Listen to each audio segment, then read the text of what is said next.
I sometimes feel like maybe it may be beyond us by the time we realize what's really... First of all, we may never realize. In the case of some questions, there might be such complex interactions going on chemically that we may not know. How do you feel about this? I think there are two sources of pessimism, and one you've been expounding. The world and predicting the future may be too complex, even for the best science, for the best computer models. And that's one source of pessimism. But even if we got that right, even if the best science in the world did indeed correctly predict the future outcome of various courses of action, and therefore what's the best action we as humanity should take, we've then got a whole new other source of problem, which is having identified the best course of action, how do you persuade people to do it? Right. Because it's one thing for the best scientists in the world to know what the best course of action is, assuming that that can be done. But then you've got market forces to contend with, right. You've got people's inherent self-interest, you've got rogue politicians in rogue states, which might actually be very big and powerful states like the United States. You've got to, the best scientific advice that the United States president can have is arguing very forcefully about global warming, and the present US government is much more interested in listening to the interests of big business. And so, and if you can't even persuade the president of the most powerful country in the world of what the best scientific advice is, how could you hope to persuade the likes of Saddam Hussein or Idi Amin? And let alone individuals who might be asked to use less gasoline, for example, in the interest of everybody. And you've got a tragedy of the commons. You've got, why should I limit the tiny little bit that little difference I can make as a user of gasoline is so trivial. I'll do it as long as everybody else does, but everybody else isn't, so I won't bother.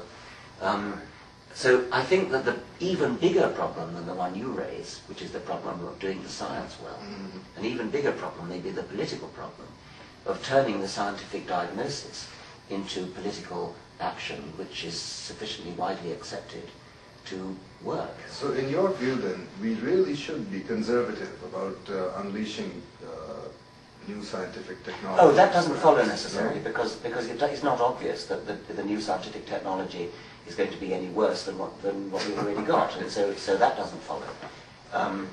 But I mean, I think we certainly should be doing research to try to get the best prognostications we can, limited as they are, and try to improve our modelling, try to improve our methods of doing it, and then we face the political problem of persuading. But what about this problem of substances? That, for example, they recently tested the water, I think in Washington, D.C., and found at least 6 pharmaceutical substances, including high levels of a certain antidepressant or something. Yes. I mean, they're tiny, trace amounts, and nothing near the doses that are prescribed for people who actually need this medication. Yes.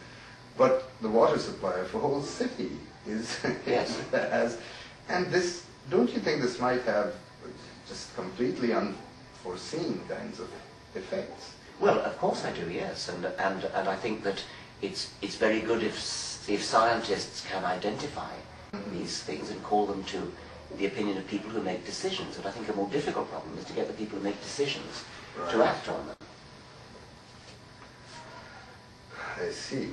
Well, we're at the point where I'll ask you a couple of questions that readers have sent in. I preface my questions with that, especially so that you don't shoot the messenger. One professor of English from Rutgers who wanted me to say to you that he is a fellow atheist has asked a 2-part question.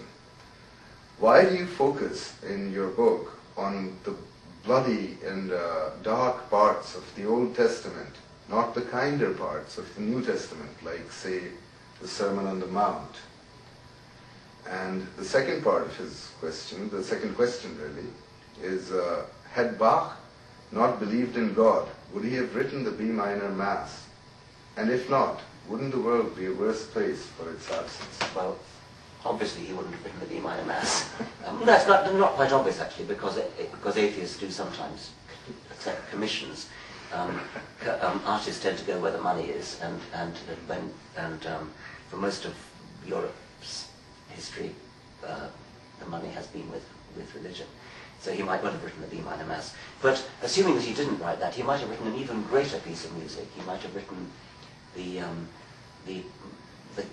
Milky Way cantata.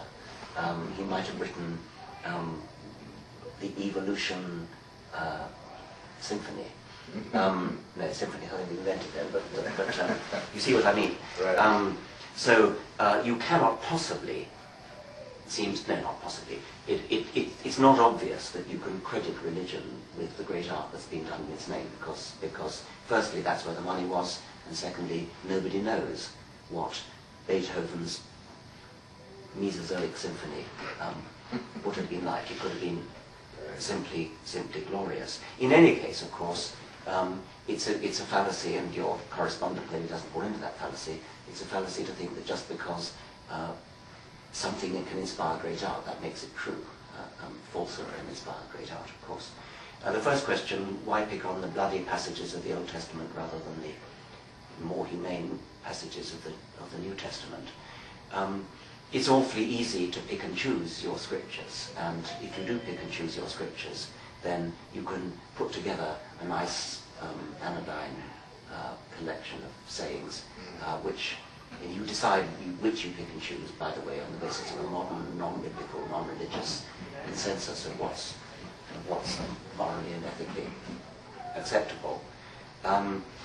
But we are beset by, surrounded by, people in this country, in the Middle East and elsewhere, who really do take the scriptures, every word of them literally, and who have great power.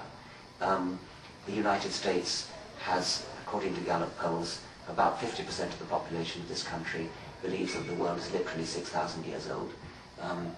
Stark raving bonkers, and yet it's half the population, according to the Gallup poll. Those are the kind of people, I mean, the only reason for that 6,000 years, literally the only reason, is that that's for their interpretation of the book of Genesis. So they take every word of the Bible seriously.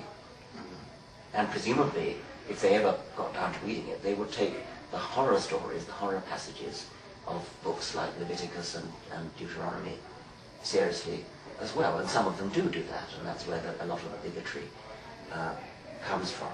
In the Islamic world, it's even worse. It's taken totally literally. It is the word of God, and whole legal systems of certain countries are based upon it, with horrific results. So you cannot say, just because you know some very nice vicars and priests and bishops who wouldn't dream of doing anything nasty. I mean, the fact is that they're a tiny minority of the religious people in the world, many of whom are extremely influential, and some of whom are actually in positions of great political power. And even the more benign ones seemingly can cause a lot of problems, like the Pope, for example. Yes, like for example the Pope.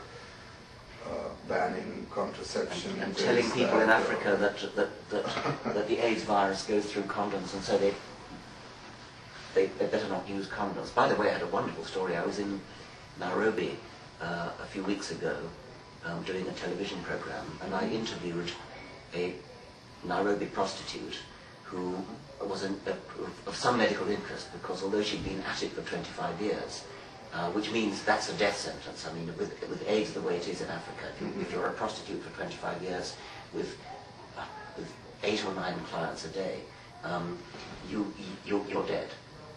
She's not dead. She's in fact genetically immune. She's got a gene that's immune. So I was interviewing her from a genetic point of view, and I said to her, "How long have you been a prostitute?" And she said 25 years. So I said, "What about all your friends who started at the same time as you?" She said, "They're all dead." So I said, "Why do you think they're all dead and you're not?" And she said, "Well, God must be looking after me."